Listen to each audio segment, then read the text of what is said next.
大家好，我是阿用，今天要为大家来试驾的是雅马哈的 Tricity 300。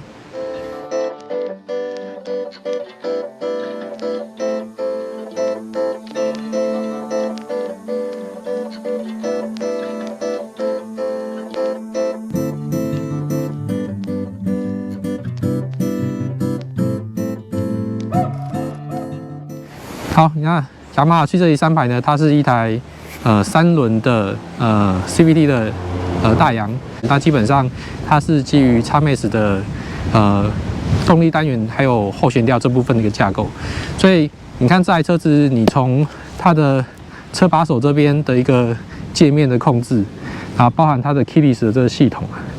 然后从这边的龙骨的这边造型，还有那个油箱都是一样使用92的5000汽油。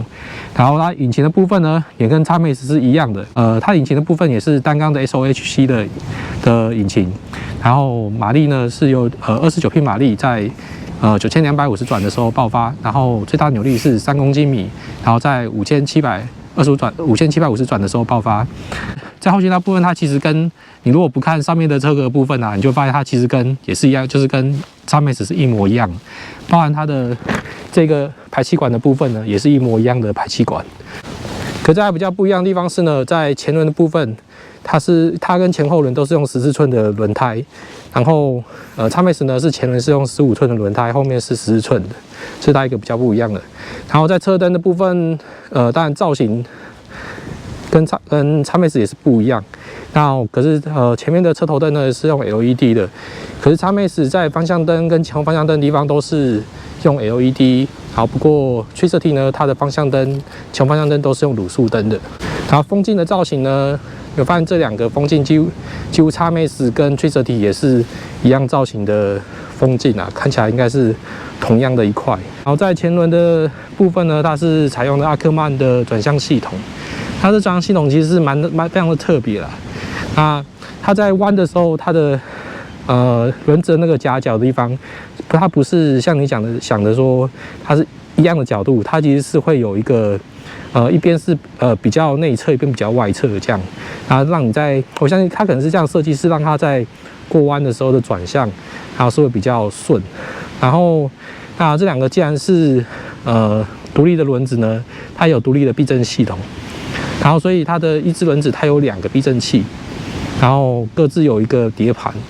那它在做动的时候，两边的会独立的一个上下的这样子一个移动，是还蛮特别的一个机构这样。那也因为这样子呢，所以Tricity它在重量的部分，足足比 XMAX 多了60公斤左右的公斤。那车长跟轴距的地方也都比XMAX 要来的长。那不过宽度的部分也是比较宽的一点，不过大概都是多了大概是4-5公分左右的一个长度吧，看宽度左右。它这里有一个12伏的充电，这也是跟 XMAX 是一样的。那车厢空间呢，我觉得它也是它相当实用的一个地方啦。它也是承袭了 XMAX 一样相当宽大的一个车室的一个车厢。那可以看到它这边可以摆非常多的东西。然后，座椅的部分基本上也跟 XMAX 是一模一样的，所以 XMAX 的那个舒适坐垫呢，它也是一样是可以改的这样。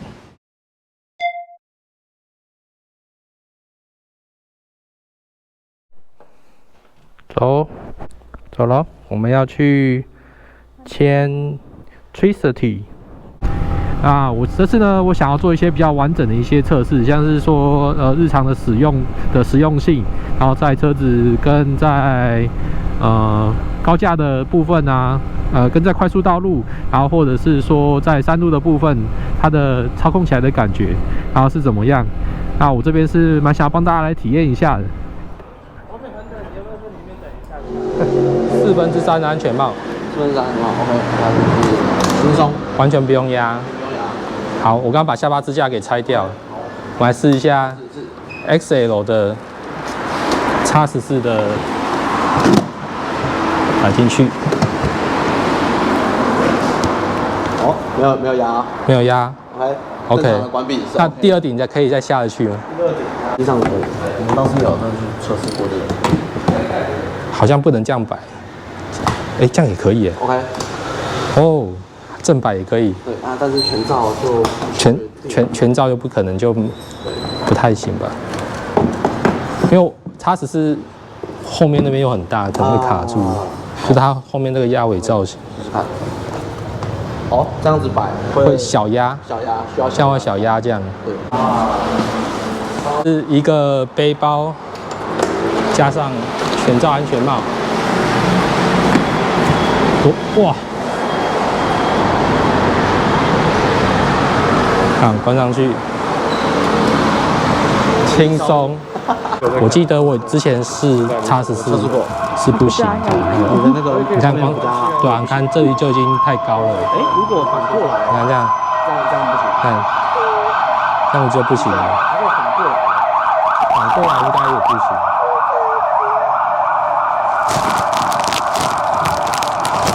对啊，反过来。这边还有个滴水，这个会卡到。因为其实它的这里的那个造型到这里就结束了。啊，你这个帽体是比较对，所以到这里结束之后，这里一下来的时候，刚好就会压到，这样就没办法。你看后座怎么上去？请大哥先上座，然后等一下请太太扶着大哥来，然后上去。哦 ，OK， 这样感觉如何？舒服吗？跟 NT15比起来，差多了，差很多哦。它跟R1比起来，差更多。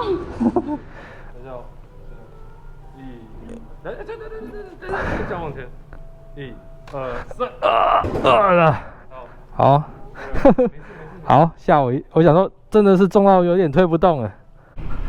这个弯的感觉真的是，我真的不知道要怎么去抓哎，我真的不知道这个要怎么骑。这个倾角度，我到底是要对哪一颗轮子的感觉啊？因为前面的轮子在支撑的感觉跟一般正常只有2个轮子的感觉完全不一样啊！接下来我们去采买一下东西，去看一下它的空间的实用性啊。还不行开，哎，可以了，低于2000转就可以去开了。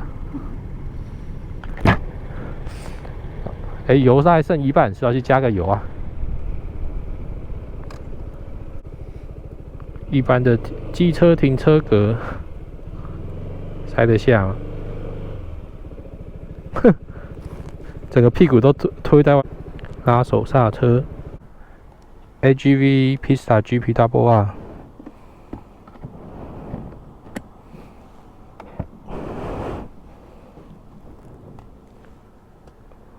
哦，也没有问题。我来，好，你推，你最棒了，你推。哦，不要去把鸡蛋全部装下来哦。好，一盒就好了。有啊，家里有奶奶啦。来给爸爸。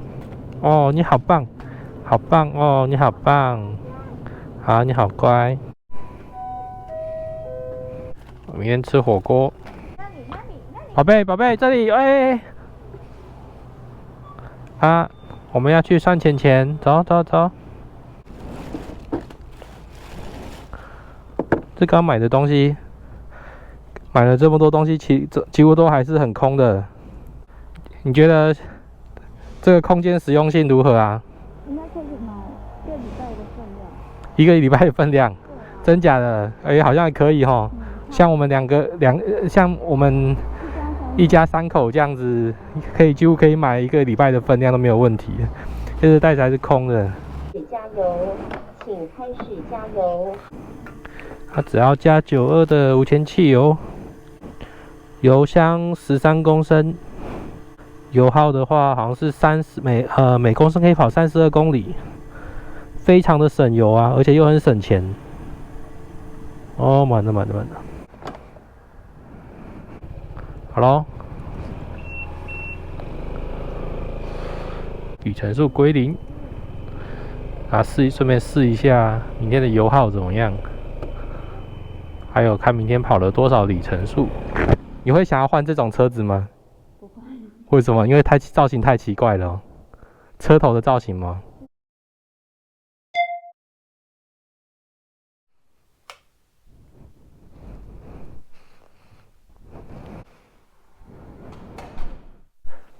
哦，那今天呢，我们准备要出发。那给大家看一下，这是 Tricity 300停在回家之后，你如果先买这台车子回家，你停在停车格的样子。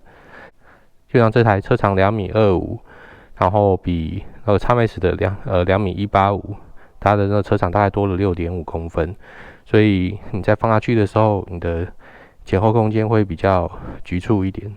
不过其实6.5公分说多嘛，其实也才差这样子而已。应该其实跟 Xmax 也没有太多的差别。然后车宽的部分，然后它也比 Xmax 还宽了大概4公分，大概这样子而已吧。就是空拍机我的头套、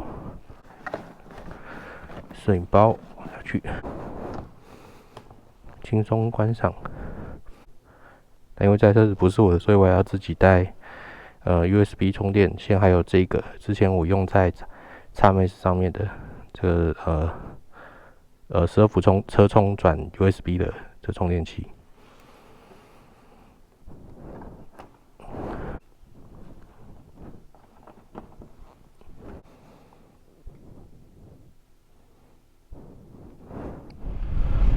哇，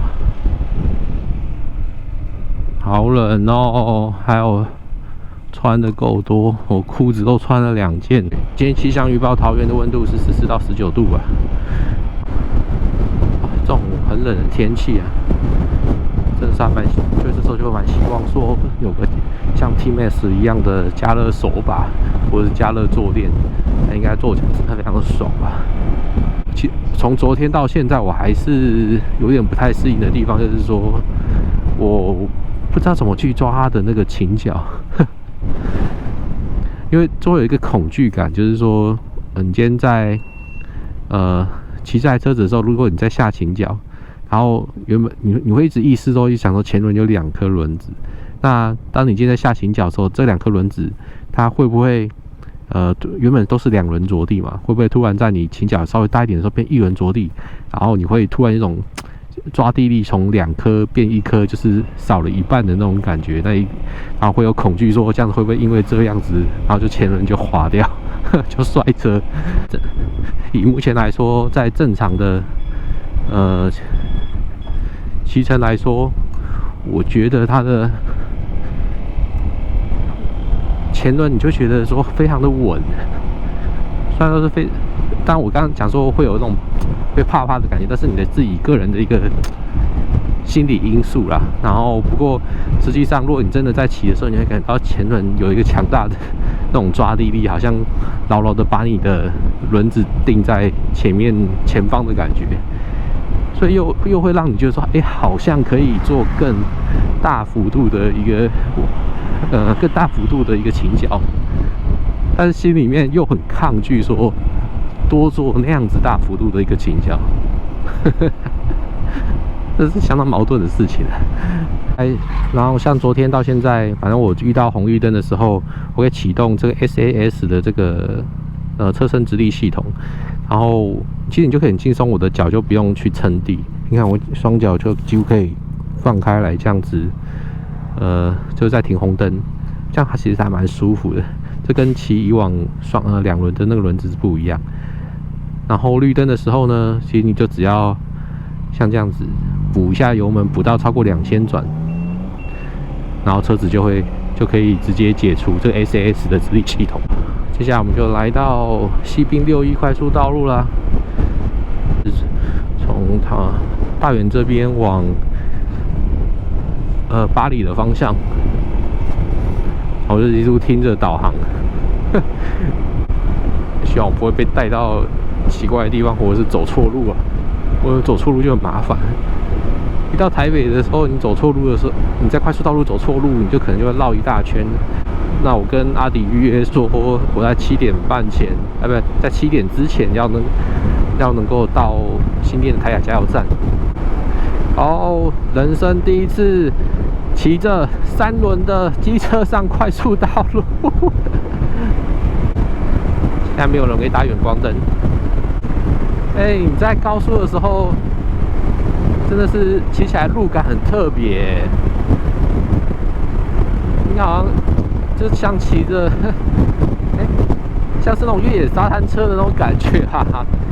只是你只有前轮是越野沙滩车的感觉，就是你的车子在经过一些坑洞，像是伸缩缝的时候，路面，然后你车子上下弹的时候，因为前面的两轮它车子弹起的时机上面会有一点落差感，所以你在弹跳的时候，你会就像汽车的那种弹跳感，左右两边是独立分开的。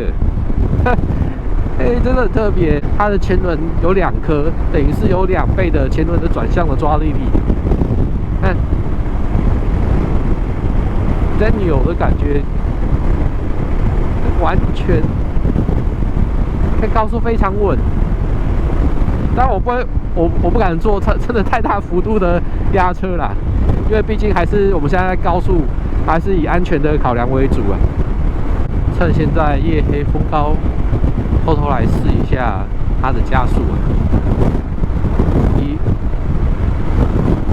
吹啦！我现在全油门灌下去，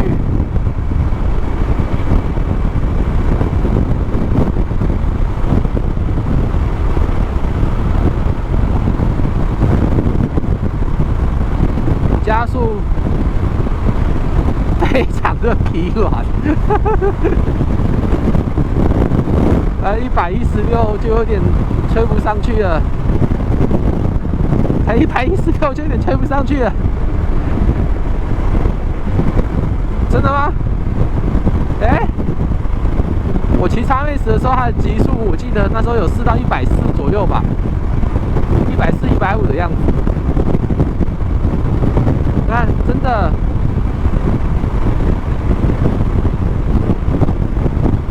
它现在才113，然后转速就已经7000转，它的最高转速是到9000转是红线区啊。哦，有，慢慢的到了120了。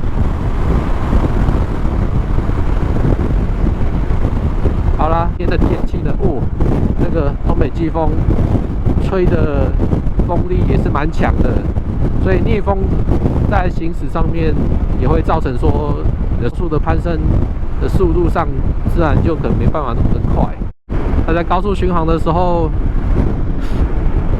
其实我自己会比较喜欢把脚放在斜踏的那个板子上面啊。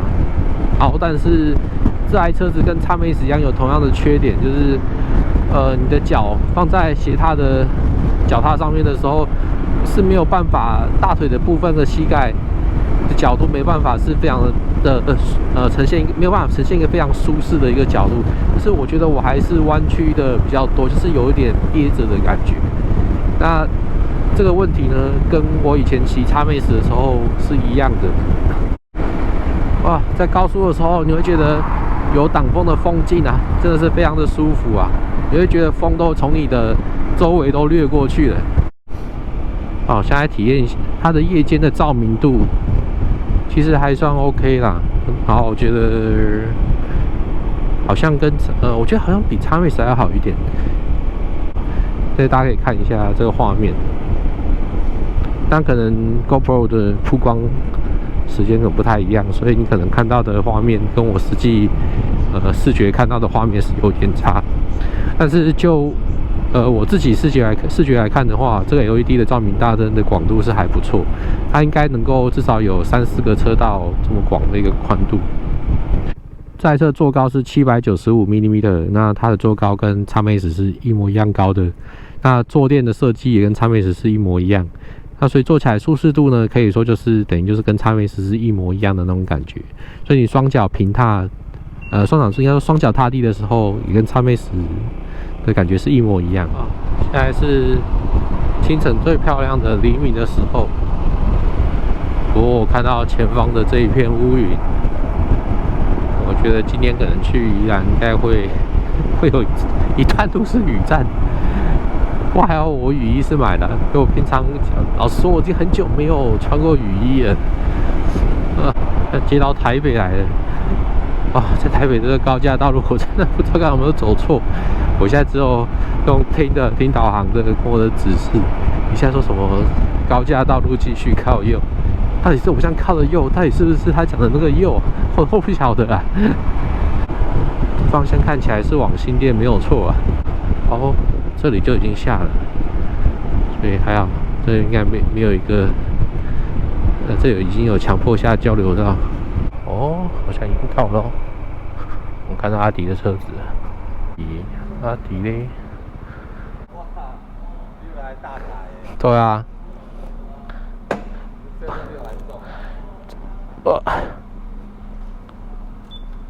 打手刹车。手刹车。没想象的大台。是吧？你要做做看。好啊。我先跟你讲一下简单的操作好了。它这台其实跟 XMAX 很多架构是一模一样，动力啊，或者是这些控制都几乎一模一样。然后 XMAX 就没有手刹车，所以我以前骑 XMAX 的时候，去一些坡道的地方，我就会不敢停，因为我怕我一下车的时候，我在坡道的地方，对。对，我那时候只能，因为你一下车你只能先放侧柱嘛，对不对？然后你侧柱一放下去，你怕你停在坡道又没有手刹车，然后一下车，然后车子就往前滑就倒了。对啊。所以我骑 XMAX 那时候，我觉得它最大的缺点就是没有手刹车，然后这台就有手刹车补足这个问题一样。因为它有。等一下哦，那个我要先按。你先试试看左右偏一下的感觉，它大概会有这样子一个阻力。哦，所以你在好，那接下来你再直的车身直立了哦，然后你按2下那个按钮，好，现在已经释放了，有没有？对，就变很紧，可是会倒，对不对？你刚感受到了哈，那个重量会突然掉下来，因为这重量237公斤哦，不是开玩笑，很重，然后你再按一下。锁定了，对，然后你看你双脚放上来都不会倒，你可以试试看，你双脚两只脚起，对啊，都不会倒，对啊，很奇妙哦。真的会倒，对，就是，对，你在直立的时候重心偏一点，你一放你就会往那个地方倒下去，因为你重心跟它原本 lock 住的那个位置是不一样的，所以那个就是造成说很多那个车主会在买这台车的时候不熟悉，一开始就会倒车，对吧？你钥匙是不是在？我脚下没踢啊。哦，对，车柱没有踢啊，真是。好。你的钥匙控是不是在你身上，对不对？对，它是免钥匙启动的。对。然后这个是充电的。对啊，充电。然后这个呢？这是椅垫开关，然后油箱开关这样。对。用92的。哎。然后这个是。这是那个警示灯，双黄警示灯。这样，就是你这边切换不同的资讯，这样，可以切换不同的资讯，解除掉，对不对？这样很容易就达到了。对啊，是。好，我们刚刚从新店的台雅加油站出发，现在要前往北宜啊。今天的天气好像又渐渐的又变好了。我应该是走右边嘛，对不对？右边北宜路嘛，对不对？对啊，应该是。好，我们现在正式进入北宜路啦。一到北宜路的时候，重机就会变多啊。但是呢，我们还是要照着速限40啊。靠腰速限40，我会一直被后面的车子给逼车。我现在连前面的这个125的机车都超不过去啊。看，我们觉得定这个时速40根本太智障了吧！全程每个人都上次好像办一个那个什么全程遵守北宜速限的那个活动嘛，一堆的重机就速限40在北宜这样走，然后就造成整个北宜大塞车是吗？速限40，我会不会还会被脚踏车超车啊？这前轮的抓地力在弯道真的很微妙，你会想象好像是就像就是你开车的那种感觉，就是你遇到那个弯道坑洞，对，然后你就会有那种左右两边会有不同的弹跳感，很顺啊，因为你前轮的抓地力其实比一般的机车要来得更好，因为你有2个轮子嘛，就是你不要去想说你的轮子是就是一定要自重，你要忘记自重这回事情。就你骑这台车的时候，你要忘记说你的前面有2个轮子，不然的话你会真的不知道说我到底要该怎么去对这个你要走的路线。不过这台车子它的车体其实做的那些应该说车壳吧，做的蛮大的，所以基本上你也看不到你的前面的2颗轮子啊。像我刚刚这样，真的完全是40以内哦。你的后面的那个车子铁定会塞车，所以因为后面的车流会一直想要 push 你说他想要过你这台车子，因为他觉得你真的是太慢。你看，马上，其实你这真的照速限骑，你真的会压力真的非常大，所以逼着你说必须还要超速一点点这样。但是我们基于安全驾驶的理由，而且我们现在又是在拍摄，所以我们必须要遵从安全的驾驶，然后安全的速限规定，我们不能够超速，不然的话又会有网友来我的影片下面留言说，重机已经够黑了，可以不要再做这种事情了吗？本频道只是小频道而已，所以马赛克这个事情太花影片的制作成本了。因为这个风镜它会把那个直接灌进安全帽的那个风啊，然后会挡住嘛，所以我原本安全帽的设计是前面会进气，然后把那个镜片里面的雾气给吹掉，但是因为有了这个挡风镜之后，然后风就不会直接灌到你的安全帽的进气口，然后所以就会变成说你安全帽的镜片会更容易起雾，而且起了雾之后就不是那么容易的散掉。我记得以前我骑Xmax环岛的时候有走北宜的这一段呢，然后那时候一直在弯道的时候，我会一边会磨到中柱，另外一边会磨到侧壳，就是在弯道在过弯的时候，你倾角稍微压深一点，然后就会磨到。会啊，所以其实我觉得我也不算压很低，然后但是它的因为那一台车子它不是属于说真的是非常运动型的速可达，然后所以它的那个倾角就没有做那么大，对吧？如果真的要倾角大的话，就要选 T-Max 那种真正运动型的。这边有一个红测速照相，就是它的倾角的部分的设定，可能就跟Xmax也是有一点不同，但是这车子是跟人家借来的，所以我是不太敢去试它的那个倾角的极限的。不然真的万一把人家车子给弄坏的话，我是会很抱歉，而且还要赔钱。平日骑北宜的话，就几乎没有车啊，是还蛮舒服的啦。不过一到周末假日的时候，北宜就变成台北的赛道了。然后到平岭了啊，你要停休息一下吗？可以啊，好啊，我是没差，你可以。好，测速照相哦。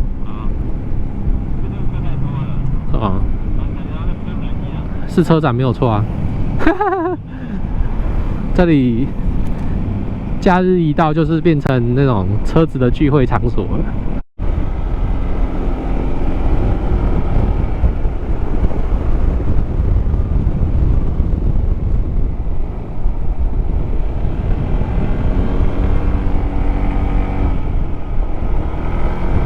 石牌县界公园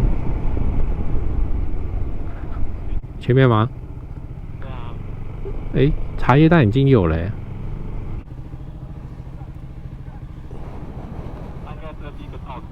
对啊，我觉得他如果有一个倒车的话比较好，因为他车重那么重立起来，是我错觉吗？为什么他们在看我的车？来北宜这边一定会来这边吃一只，他坐在路边吃。好，烤香肠。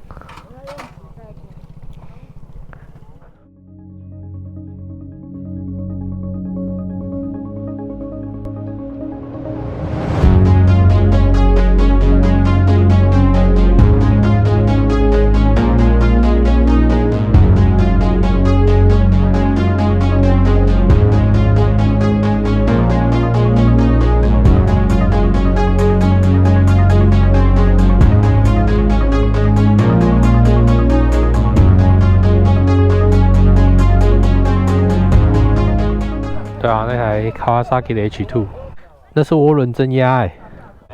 好啊，等一下我们到宜兰的时候去看一下炸弹葱油饼啊。那接下来我们要走9弯18拐。我怎么是斜？哦，对哦。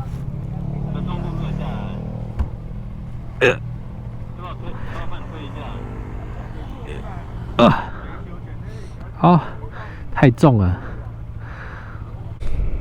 这北宜最美的就是这一段。对啊，这是龟山岛啊。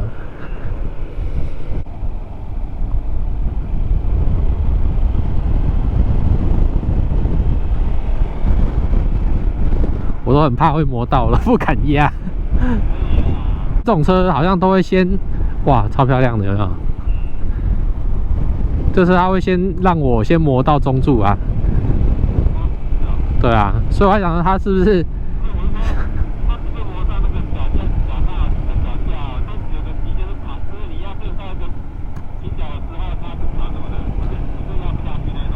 对，可是这样很危险啊，你懂我意思吗？就如果你到那个地方卡住的时候，你的车子就会顶住，然后之后就会失去平衡，就会倒车啦，就跟那个支点一样，有没有？对啊，所以不能够这样设计。干，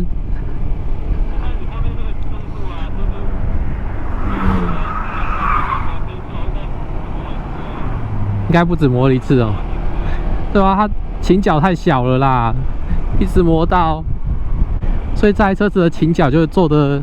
也许也许有比Xmax小嘛，可是我觉得好像差不多，都一样，都很小。就是刚刚稍微有一点点弯度倾角的时候，我觉得那个感觉好像也不到45度啊，我觉得大概可能40度左右的时候，然后就有机会就会磨到了。所以那在弯道就会怕，它就会，然后一怕的时候就会一直外抛啊。对吧？因为入弯速度就太快了，然后你的车子又没办法压。我觉得你的安全帽的后方看起来蛮顺眼的。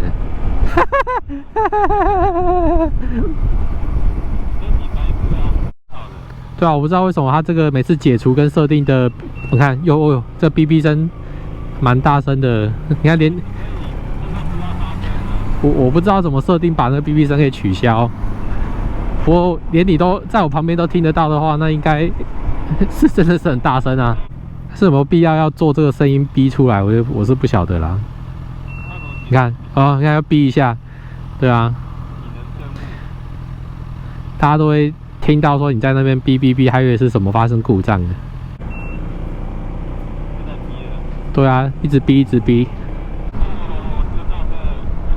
太扯了吧！有必要这样骑吗？这熊猫这样子送也不行啊，真是不行啊！我操，排队哦！还好，这个还行，60分钟吗？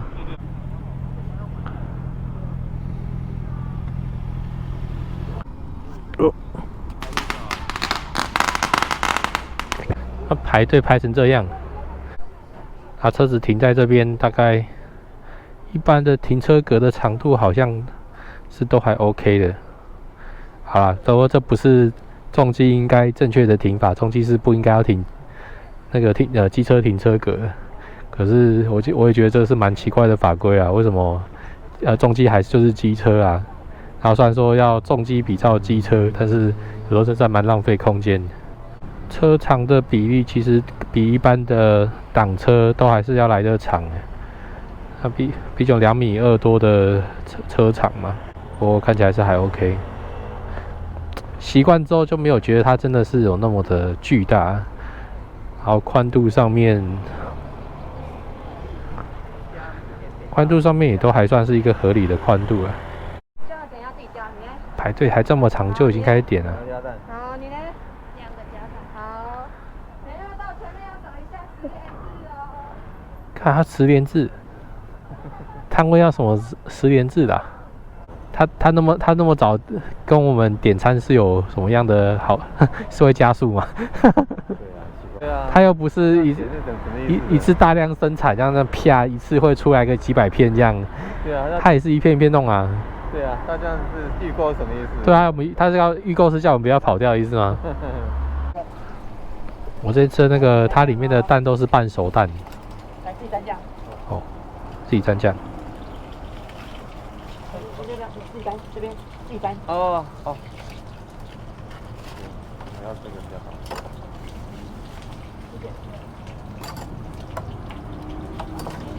我超咸，我超重咸。这可以扒了哈。哎。你们先吃吗？味道还蛮好吃的。它里面的葱蛮多的，而且它的那个饼皮刚炸出来，真的是很酥脆。它这个耗电的部分，它这个充电要充 iPhone 的话，其实是有点不太够。对啊，它只有1A 而已，所以我从刚骑到现在，我的手机的掉电已经还是有在掉，虽然说有在充，只是说掉比较慢。对啊，有在充还在掉啊，所以我觉得它这是现在的手机有点不太够了。我觉得这种天气骑这种车的好处就是冷风都被前面的挡风都挡掉了。对啊，所以我其实正面就不会感觉到风直接灌到身体。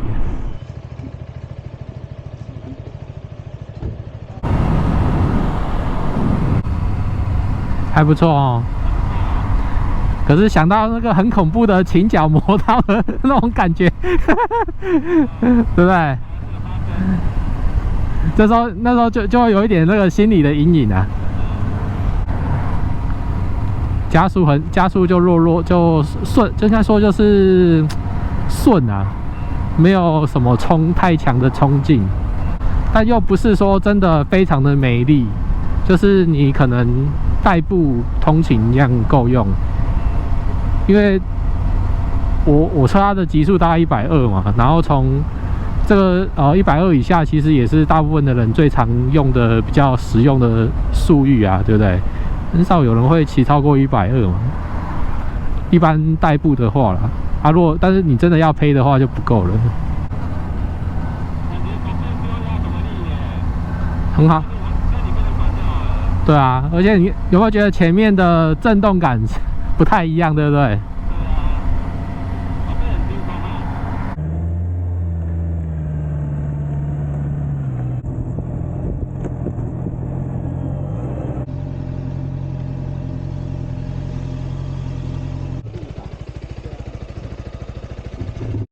泛泛野溪温泉步道是哪？路口，后面有车。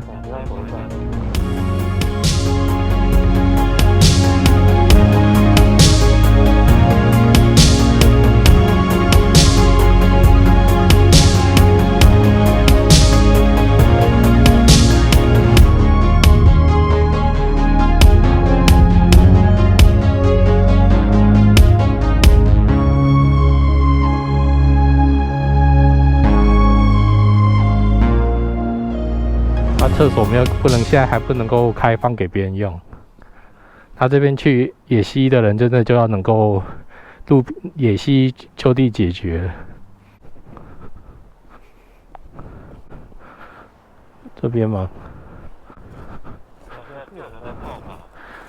应该是有啦。这边停车在这边的都是游客啊，要来这边泡的。对啊，哦。对啊，路标了，往这边走。我看到有人只带着毛巾，应该就是那边了。那边吧，有人在那边停了。我怕我这样一边讲话，一个不小心没有注意脚下，我就下去了。应该可以泡，已经可以泡了吗？应该不是。有，那边左手边那边已经有人泡了。我不知道，我应该是前面之前好像有看过，有人说有变强，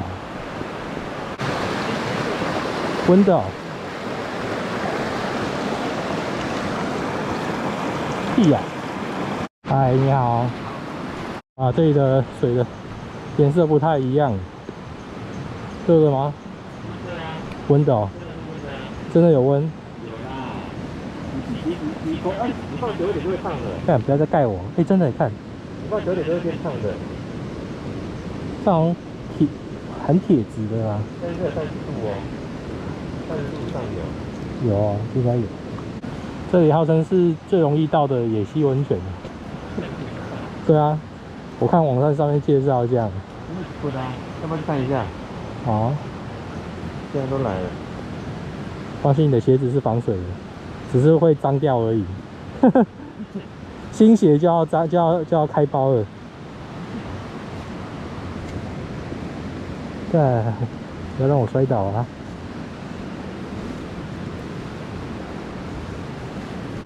他们可能帐篷里面有那种软垫吧。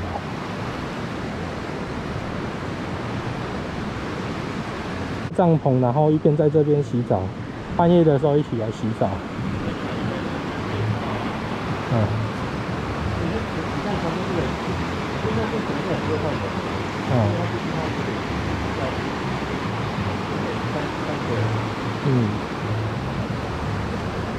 我那边就有人在泡了。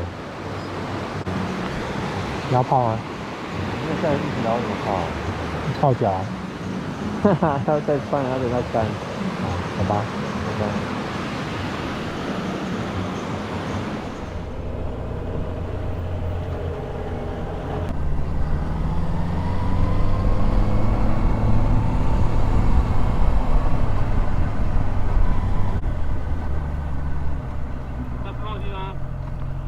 这里啊？可以啊。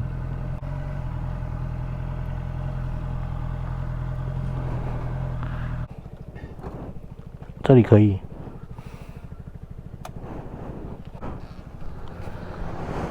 我要你帮我拉我一下。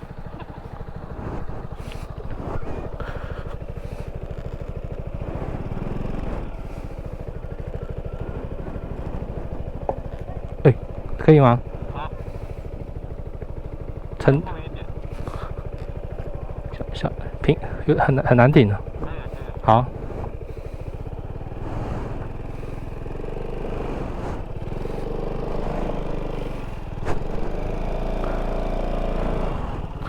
小心哦，一次2台哦。好，我觉得停这里就好了。哎，你那个 SAS 没有开哦 ，SAS。好，动中柱，我怕我等下推不动，你懂吗？不是，我等一下车子往前推，可能推不太动，太重了。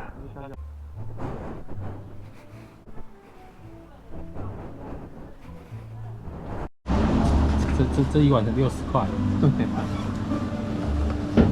也是用这种方式在喝，真的是拿大汤匙在喝哎，太好卖了，一锅的汤。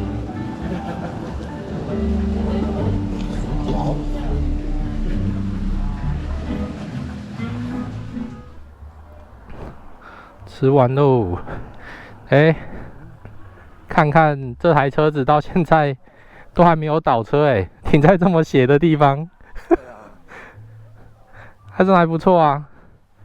你看这角度这么斜，天哪！应该有个5、6度。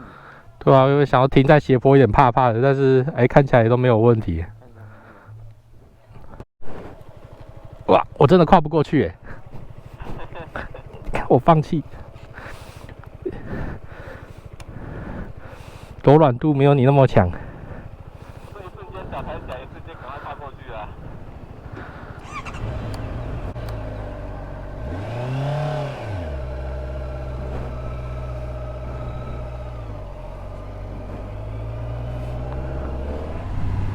看，遇到这个大浓雾，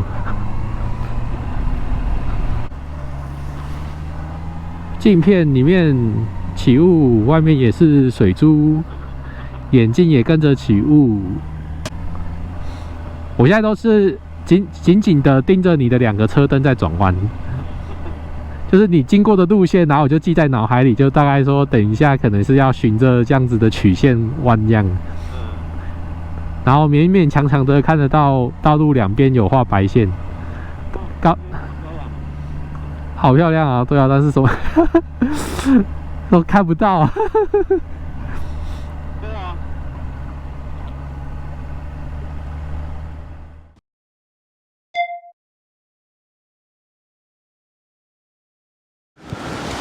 好，那你觉得这台车子你骑的感想怎么样？舒适感是真的，座位比较大、啊，坐起来很舒适啊。那你有遇到什么样不舒服的地方吗？可能我觉得坐久了哈，就是屁股这两边，因为你在吹油门的时候，你的压力都在这两边。坐久的时候，这两边其实屁股还是会痛。是这坐垫的这个设计的这个形状的关系吗？我觉得跟坐垫没有关系耶，可能就是因为我们在骑的过程中一吹油门，施力点都在这一块，你的压力都在这一块。那坐久的话，其实这一块坐久压久的话，还是有点会不舒服啦。假设今天有这一台车子，或是其他的2轮的车子在你面前可以让你选的话，你觉得它会是你考虑的名单吗？2轮跟3轮如果价格不会差太多的话，其实这台是可以啊。选它是因为它特别啊，外形又好看啊。所以你觉得它外形好看？其实外形算好看的啦。不过其他的外形算是，我觉得争议是还蛮大的，因为毕竟它是比较前卫的这个造型嘛，所以很多人看到这个造型是，会有点议论纷纷。像我们刚刚在路上的时候，不是会有人就一直在停红灯的时候会看车子嘛的。那它的刹车的手感的制动力，你觉得如何？也不错，也不错，这样。OK。你有觉得那个 UPS 的感觉有比较不一样吗？你有发现，在压刹车的那个手感跟左右两边的感觉是不太一样的感觉？有有哈，好像是右边是前轮嘛。对啊，比较紧，后面会比较可能你要压稍微大力一点。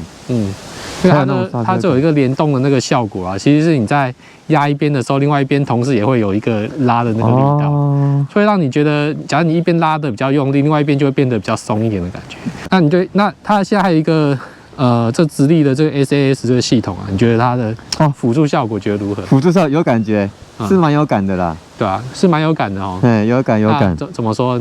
就是你很放心的就这样停着，然后你感觉它会倒，其实它不会倒。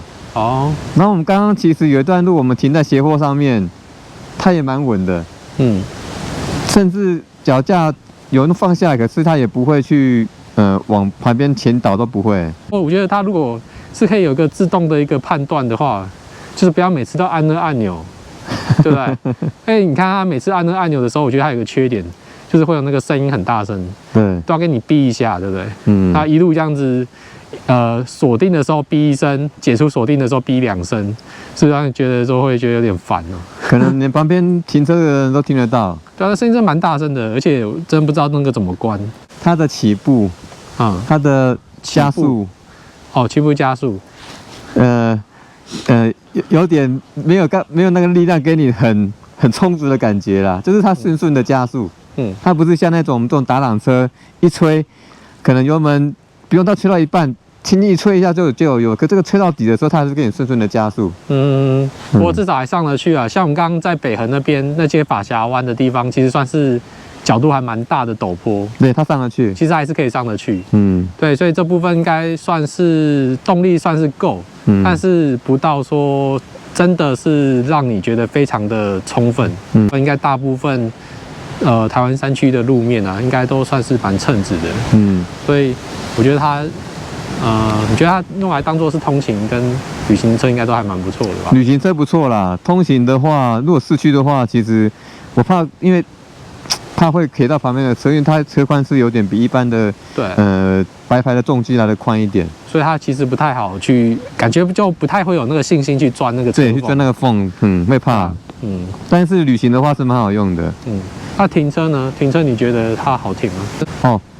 可能车身重了，还是有点脚要下去出一点力，费力。然后而且像我们刚刚在山路有一些停车场的路面是有点倾斜的，然后所以假设你今天进去的方向是比较斜下面，然后你要把车子给抽出来，其实是蛮累的，对不对？你可以感觉到它200多公斤的重量。对啊，真的是有点推不动哦。对啊，如果有倒车系统更好啊。可能如果多一个倒车档，其实你在停车的前后降会更有信心一样。对啊。那你在骑一些比较差的路面的时候，你感觉到它的车子的稳定度吗？稳定度不错会蛮不错的。我是觉得不错。应该也比一般的车子会来得好，对不对？对。会比较有信心，会经过那个路面。特别是你在比较弯，有一些刚好是过弯的时候遇到一些坑洞。对，我觉得也是会比较好一点。那整体来说，这一台应该算是设计上还蛮不错的车子啊。对啦，我觉得设计上算好看的啦。还蛮有流线感的，就是不会太有觉得可以挑剔的地方那如果喜欢这部车子的话，那也欢迎各位可以到桃园的兴旺重车这边，可以去看一下这部车子。那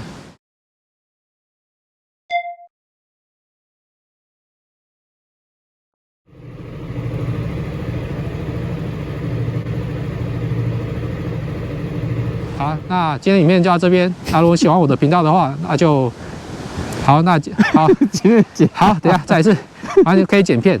好，那今天的分享就到这边。那如果喜欢我的频道的话，欢迎各位按赞、订阅、加分享，记得开启小铃铛。好，谢谢大家，那我们下次见，拜拜。